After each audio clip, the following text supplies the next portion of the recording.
Hello, c'est Fab de progressiotennis.com. Alors dans mon tour de France des blogueurs de tennis francophone, on va accueillir aujourd'hui Aurélien Rieu du blog tennisporcentage.fr. Bien bonjour, bienvenue dans ce Tour de France des blogueurs du tennis. Et aujourd'hui, on est avec Aurélien Rieu de Tennis Pourcentage. Salut Aurélien. Salut Fabien, merci de me recevoir. Et je vais monopoliser la parole juste une minute, c'est parce que voilà, je tenais à te remercier pour cette démarche que j'ai vraiment appréciée. Et aussi, je tenais à te féliciter, puisque j'ai jamais eu l'occasion de te le dire, mais par rapport à l'ensemble de ton œuvre, ce que tu peux faire toi de ton côté. J'ai pas souvent l'habitude de suivre ce que font voilà, les collègues, les partenaires, les autres sur la blogosphère, mais je sais que lorsque j'étais tombé sur ton travail à toi, j'avais vraiment matché, j'avais tout de suite, voilà, j'avais dit, ben voilà, ce qu'il dit le gars, je suis d'accord. Donc je tenais à te le dire, c'est l'occasion. C'est gentil. Écoute, du coup, je couperai pas au montage. Je vais le garder. Je te remercie. Écoute, Nickel. moi, ça m'a fait plaisir de prendre contact avec toi et puis te rencontrer. On s'est déjà eu au téléphone il y a quelques temps. Et puis, on va C'est essayer vrai. de mieux encore connaître ton œuvre aussi à toi. Voilà, alors si on veut te trouver, par contre, alors c'est vrai que c'est sur Internet, on est en numérique, mais si on veut te trouver de manière physique, où est-ce qu'on peut le faire? Donc je suis en Île-de-France, je suis à Boulogne-Billancourt plus exactement. Ça fait une dizaine d'années donc que je suis implanté maintenant dans la région parisienne. D'accord. Et donc au niveau, donc t'es parisien, en fait t'étais du sud au départ, je crois, et puis Oui, t'as dû ça monter un petit s'entend peu. à mon accent. Voilà. J'ai fait mes études supérieures à Montpellier et sinon je suis plus du côté, enfin mes parents et là où je suis né et tout, de Carcassonne. D'accord. Alors sinon au niveau tennis, donc au niveau club, où est-ce que tu joues toujours? Oui, donc je fais partie de l'Union sportive Alfortville. Je joue en équipe de plus de 35 et seniors. Par contre, j'ai arrêté, on va dire, tout ce qui est d'enseigner le physique. C'est mon club formateur. C'est dans le club d'Alfortville où je suis devenu moniteur. J'ai suivi ma formation avec mon tuteur là-bas. Et sinon, pourquoi Boulogne? Parce que j'ai enseigné, c'est mon dernier club, on va dire, en tant que moniteur, c'est le TCBB. D'accord. Donc du coup, voilà, t'es plus en moniteur sur le terrain. Bon, tu as eu quelques années d'expérience évidemment. Maintenant, tu es plus moniteur sur Internet, en fait, on va dire. Oui, c'est exactement ça. Ce qui s'est passé, c'est que comme, enfin, pour expliquer un peu à ceux qui nous écoutent, moi de mon cursus scolaire, j'ai fait ma maîtrise de maths. Après, j'ai passé le concours pour être enseignant et donc j'enseigne en lycée professionnel mathématiques, sciences physiques. Le tennis est avant tout ma passion. Je l'ai ensuite, voilà, je suis devenu moniteur, mais sur le tard. Donc j'avais toujours le contact parce que j'étais initiateur et puis après j'ai passé le monitorat. Et en fait, l'activité d'enseignant du tennis était secondaire, celle physique.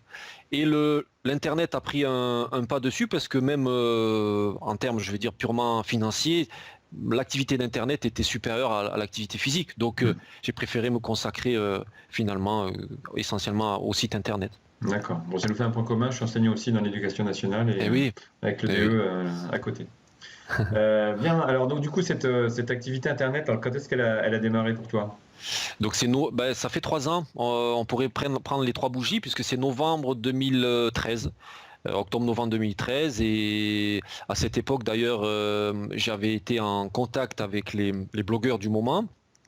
Donc j'avais pas le plaisir encore de te connaître Non, j'étais et pas là.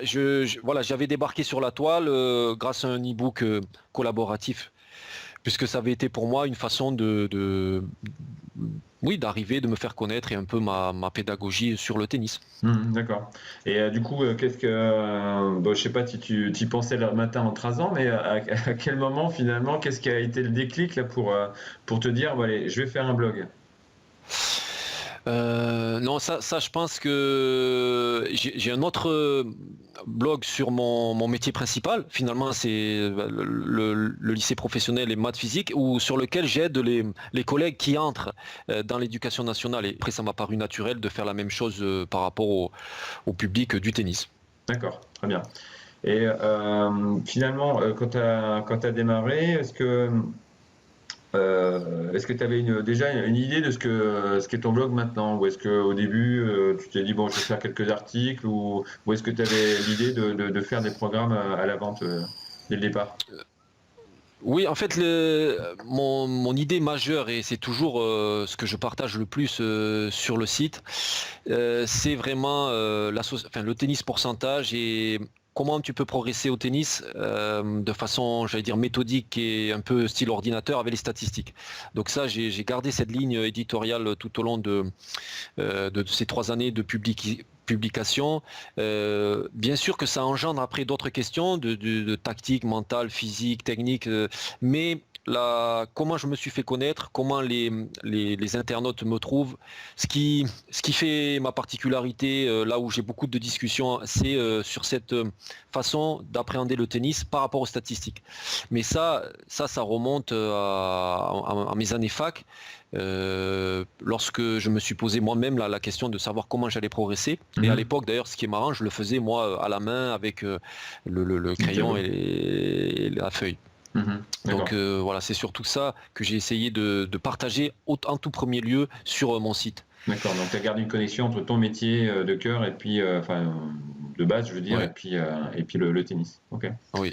Oui, c'est exactement ça. D'accord. Et du coup, est-ce que tu as aussi une idée du public qui te suit? Est-ce que tu as, comment dire, est-ce que tu as une idée un peu du profil type de tes visiteurs? Alors, soit visiteurs, soit tes abonnés ou clients, d'ailleurs. Oui, justement, c'est intéressant que tu poses cette question parce qu'au début, moi, sincèrement, lorsque j'ai créé le site, c'était pour le joueur de tennis qui est passionné par le tennis avant tout.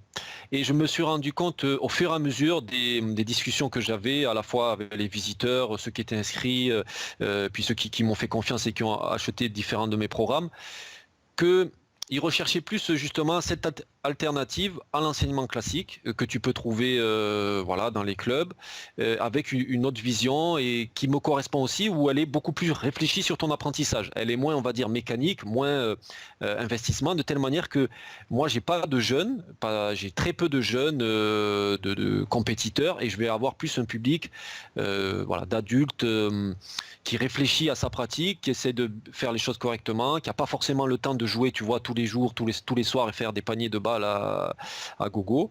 Et donc j'ai par exemple eu des discussions intéressantes avec des profils ingénieurs, des gens qui essayent de réfléchir aussi sur cette approche. J'ai eu beaucoup de gens du domaine sportif qui n'étaient pas à la base sur le tennis, qui se posaient des questions aussi, on va dire plus sur la biomécanique, etc. Et je pense que c'est vraiment ce public là qui a su me comprendre au début, tout au moins. Mais après, tu sais, tu touches. La magie d'Internet, c'est ça, c'est que tu touches tout le monde, partout. Ce qui est formidable, ça va au-delà de l'Hexagone. Donc, tu touches aussi les Canadiens. J'ai des Suisses, j'ai des Belges. Ça, c'est génial. C'est vrai, ça. Pour ça. Des expatriés partout dans le monde, en fait. Oui, aussi. oui, bien sûr. D'accord. Alors, si on revient à ton blog, là, je vais le montrer à l'écran en même temps. Donc, du coup, tu as une partie blog, donc tennisporcentage.fr,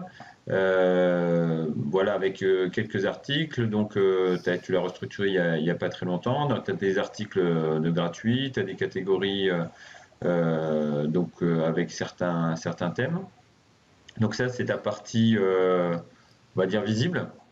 Oui, tout à fait. Voilà, la problématique du site internet au début, lorsque tu le commences, c'est que toi, tu as envie de partager le maximum d'expérience que tu as. Le tennis est très vaste, tu le sais toi-même.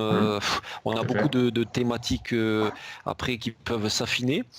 Donc l'idée, c'est les internautes, ils arrivent, ils ont un problème précis. L'avantage d'Internet, c'est essayer de leur donner la réponse qu'ils veulent eux. Au final, tu es obligé de structurer ton site d'une certaine manière pour que ça réponde aux diverses questions de chaque internaute. D'accord, voilà. Alors, donc par rapport, au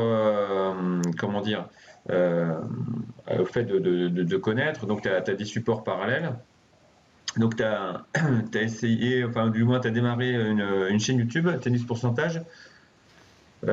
Donc quelques vidéos dessus. Est-ce que tu peux nous parler un peu de cette expérience? Oui, au début, ce qui s'est passé lorsque j'ai fait le site internet, pour moi, c'était vraiment beaucoup plus à l'écrit. Donc ça me correspondait parce que je voulais pas forcément me mettre en avant. Donc je faisais pas mal d'articles. J'essayais d'être le plus précis possible. Donc ça c'est le support du site. Mais très tôt, lorsque tu communiques avec ceux qui te suivent, ceux qui sont sur ta liste de diffusion, etc., ils te posent pas mal de questions, mais tu peux leur répondre de façon pertinente qu'en vidéo. Oui. Sincèrement, voilà, moi j'ai beaucoup de clients qui m'envoient leurs vidéos, je leur réponds, mais je vais sur le terrain et je leur montre parce que voilà, c'est comme ça qu'il faut procéder. Et alors, l'idée de YouTube est venue, mais c'est un outil, voilà, à part entière. Il faut, tu vois, que tu ailles sur le terrain, il faut te filmer, il faut qu'il y ait un script parce que tu peux pas passer une heure, voilà, pour faire passer juste un petit message précis. Donc, ça veut dire, comme tu vas le faire peut-être là, il faut faire un montage vidéo derrière. En fait, tu vois, c'est toute une usine qu'on n'est pas nous, en tant que moniteur de tennis, forcément habitués à faire ça. Donc, ça m'a demandé beaucoup de temps, de maturité. Au début, j'étais surtout sur le site, et là, je vais essayer de développer ma chaîne YouTube, oui, parce que je trouve que c'est intéressant comme véhicule médiatique. Oui, c'est évident que la vidéo, ça permet de passer des messages bien plus précisément et puis plus Oui. intensément qu'effectivement du texte, même si le texte peut être très utile, mais surtout pour une activité sportive comme celle-là, quoi. Exactement. Voilà. Également, donc Tennis Pourcentage, donc c'est un blog, une chaîne YouTube et une page de Facebook. Oui, alors la page Facebook, c'est une aventure un peu particulière pour moi parce que on en a parlé précédemment ensemble. Ça demande encore une autre forme de pensée. Il faut être beaucoup plus dans l'actualité. Il faut être original. Il faut avoir de l'humour. Il faut être imagé. Et j'avoue que c'est pas mon point fort, ça. Donc c'est pour ça que je préfère vraiment la structure de la vidéo ou de l'écrit parce qu'on peut se structurer. Donc pour animer ma page Facebook, j'ai eu beaucoup de mal. Et puis surtout, les échanges que tu as avec les fans qui te suivent sur Facebook ou sur YouTube ou sur ton site ne sont pas du tout de la même nature. Les fans sur Facebook vont être, voilà, plus jongler sur l'actualité, te poser des questions sur les joueurs, qu'est-ce qui se passe aujourd'hui, pourquoi Federer il est blessé, est-ce qu'il va pouvoir revenir. Enfin, tu as plus des échanges sur cette actualité-là. Et j'avais remarqué que les internautes et même ceux qui viennent de YouTube, eux, ils ont beaucoup plus une réflexion sur leur pratique personnelle et ils sont moins dans le côté actualité, folklore un peu. Donc c'est pour ça j'ai du mal à promouvoir ma page Facebook parce que ça me correspond moins. Voilà. D'accord, oui, oui. Bah, de toute façon, après, chacun a sa personnalité, puis il faut effectivement s'adapter dans l'environnement qui nous convient le mieux, effectivement. Alors, c'est vrai que Facebook, c'est peut-être plus jeune, effectivement, et comme tu Voilà, disais, exactement. c'était le public adulte qui te correspondait le mieux. Donc, parce que effectivement, il faut une certaine, enfin, t'es très méthodique, il faut une certaine maturité. Et donc du coup, bah, ce qui est important, de toute façon, c'est trouver son public, hein. Et puis, Bien il sûr, y en a pour tout le monde, hein. tout à fait. Donc, ok. Alors sinon, donc du coup, finalement, pour retrouver cette partie méthodique, donc là, tu proposes, toi, donc en fait, à la vente cette fois-ci, donc des programmes. Donc là, je suis en train de faire passer la page où tu as 4 programmes. Oui. Ce qui s'est passé, c'est que la méthode sur les statistiques, ça, tu peux le trouver sur le site en libre téléchargement. J'ai fait un guide et j'ai fait une vidéo. Parce qu'en fait, je me suis rendu compte qu'il y en a qui aiment bien lire, qui aiment bien prendre le temps d'analyser, et d'autres sont beaucoup plus auditifs et ils préfèrent voir la vidéo. Donc ça, je l'ai mis en avant en vitrine sur mon site, sur ma page d'accueil.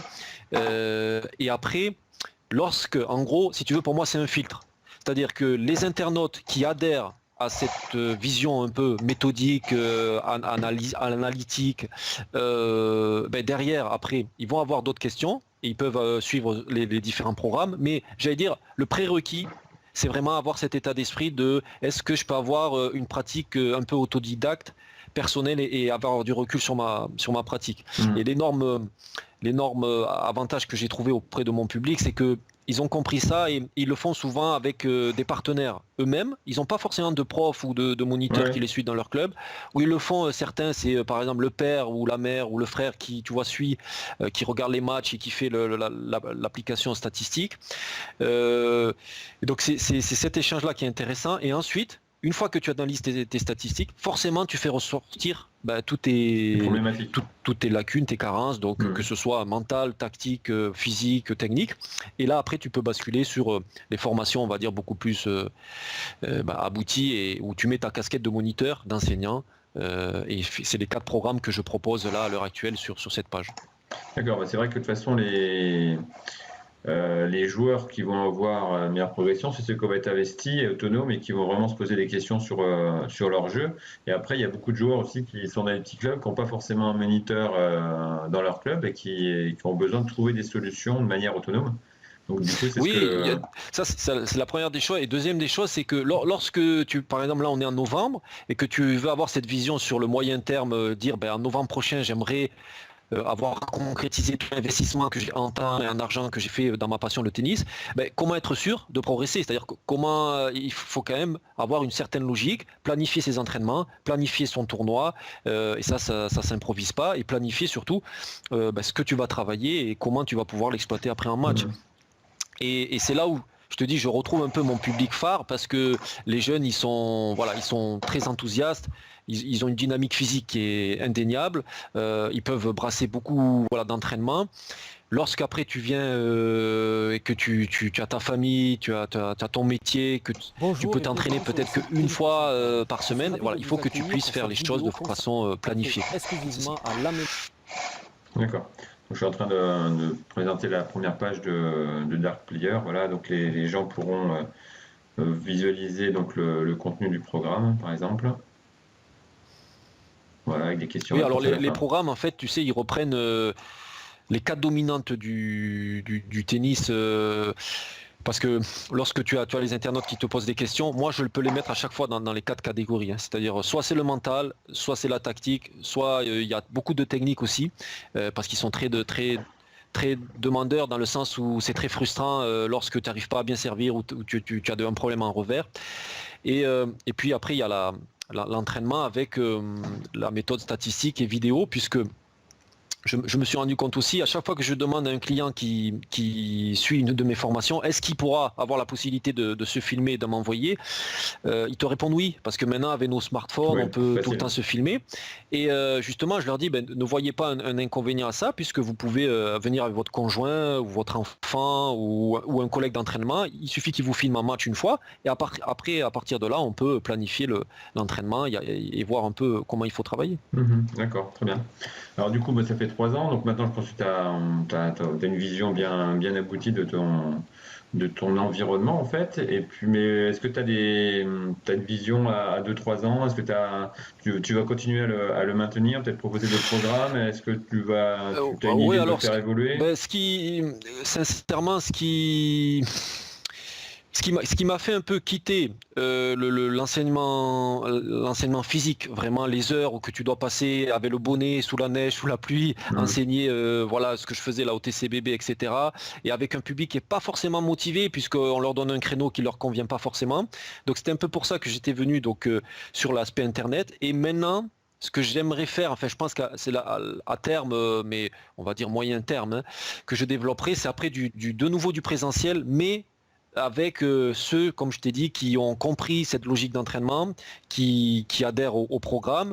Ils ont par exemple visionné, et pour leur proposer à ce moment-là vraiment des stages en présentiel ou pourquoi pas. Mais tu vois, je le vois plus de façon isolée sur l'année, où tu bloques un week-end ou 3 jours, tu fais les choses bien, et avec des gens qui sont motivés, qui ont leur intérêt, parce que faut pas se cacher, j'ai aussi beaucoup de joueurs qui me posent énormément de questions.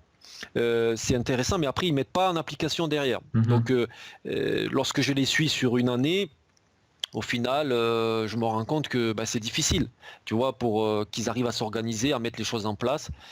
Alors que ceux qui sont motivés et qui appliquent, ils progressent. Ça, j'ai pu le vérifier à chaque fois que je suivais les internautes qui me faisaient confiance et qui achetaient les programmes. D'accord, très bien. Bon, on a vu tout cet aspect-là. Maintenant, on va aller un petit peu plus creuser sur Aurélien, avec des petites questions. Alors, pas du tout, compromettantes ou. Donc, alors la première, thé ou café? Alors, thé. Mayonnaise ou ketchup? J'étais très ketchup mayo dans mes années de fac au resto universitaire, et puis là je suis ni l'un ni l'autre maintenant. D'accord, ça y est, tu fais attention. Alors, entretien physique en pleine nature ou en salle? Ah, la nature, j'ai arrêté la salle, pareil, j'ai fait beaucoup de salles quand j'étais jeune, voilà, mais non, maintenant le contact, le vélo, dans la forêt, enfin c'est ce que je préfère, l'escalade, voilà, la nature maintenant. D'accord, très bien. Alors, mer ou montagne?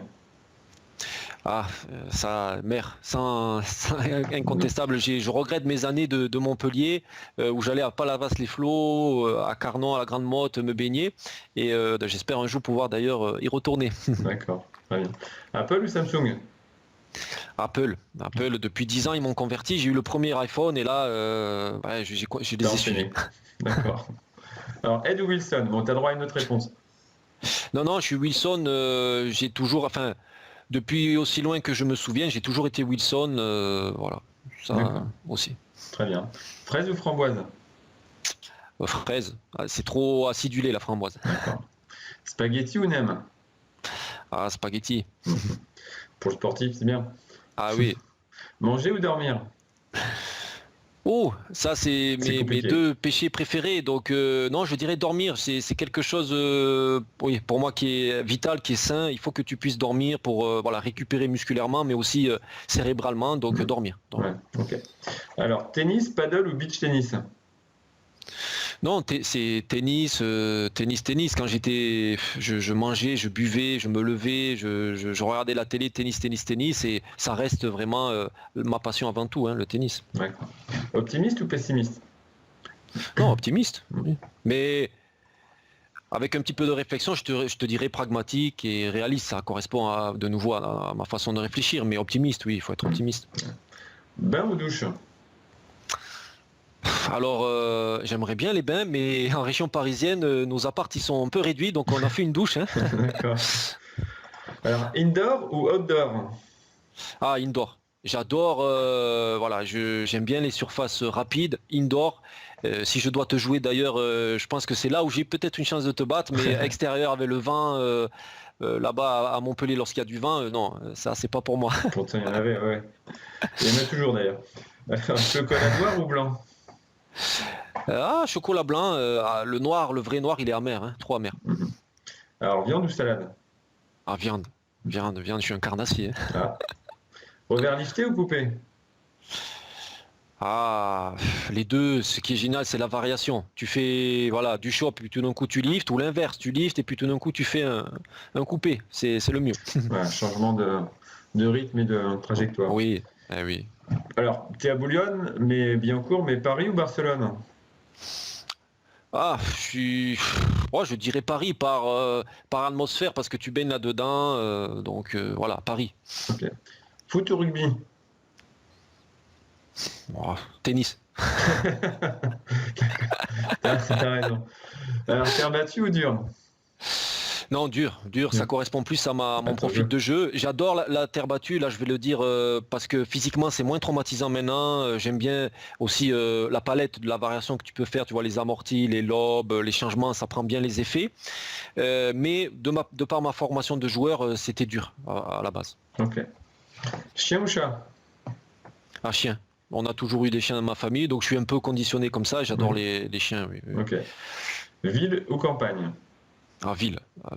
Il me faut un appart dans un immeuble avec tout le confort et le côté pratique. Et pour les vacances, la campagne. D'accord. Ok. Sucré ou salé? Ah, j'ai pris le sucré du côté de mon père et le salé du côté de ma mère. Donc selon mes périodes, si je suis en tournoi ou pas, c'est plus l'un qui domine que l'autre. Mais on va dire sucré, allez, s'il faut répondre. D'accord. Alors, revers, une main ou deux mains? Bon, si on regarde ton vidéo, on le sait. Oui, donc c'est une main, mais pour la petite histoire, donc pareil, j'étais revers à deux mains jusqu'à 15-5 et j'étais plafonné. Et après, je me suis rendu compte qu'il fallait que je passe à une main. Ça correspondait plus à mon style de jeu et ça m'a fait monter seconde série. C'est le revers une main, moi, qui m'a sauvé. Donc revers une main pour moi, hein, par rapport à mon profil. D'accord. Bon, c'était Sampras aussi, qui était à deux mains jusqu'à 14 ans et qui est passé à une main. Ouais. Bon, il y a eu un autre Thomas Arès peut-être, mais Ah oui, c'est sûr. ok. Donc, maison ou appart? Non, appart. Appart, tout simplement, je sais pas entretenir un jardin, donc appart. Un appart sans jardin et voilà. D'accord. Bon, tu l'as dit tout à l'heure, attaque ou défense? Ah, attaque. D'abord parce que j'ai plus trop le physique pour défendre, faire les. Donc, mais attaque. Ok, filière courte. Alors, rouge ou bleu? Oh, ça c'est. Bon, je dirais le bleu de l'océan. Avoir un appart avec vue sur océan, ce serait l'idéal, je pense. Gaufre ou crêpe? Ah, crêpes, j'adore les crêpes, j'en fais tout le temps. Dès que je sais pas quoi faire, comme hop, je fais des crêpes. D'accord. Et dernière, monofilament ou multifilament? Monofilament, mais bon, ça me fait de plus en plus mal au bras et tout, je sais pas si je changerai, mais monofilament. D'accord, très bien.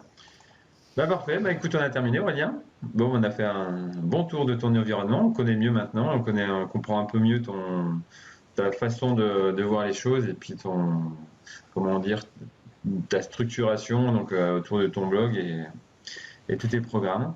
Bah écoute, Non, je te merci. remercie, c'était un plaisir. Oui. Merci à toi, Fabien, et puis peut-être voilà, sous une autre forme, ce serait intéressant qu'on puisse travailler ensemble. Voilà, ce serait très intéressant et très pertinent, je pense. Ok, d'accord, bah on y réfléchit. Ok, Et puis si je monte à Roland, bah, je te passe un coup de fil. avec plaisir. Ok, À bientôt. merci, ciao. Merci, ciao. 'Cause the players gonna play, and the haters gonna hate, baby. I'm just gonna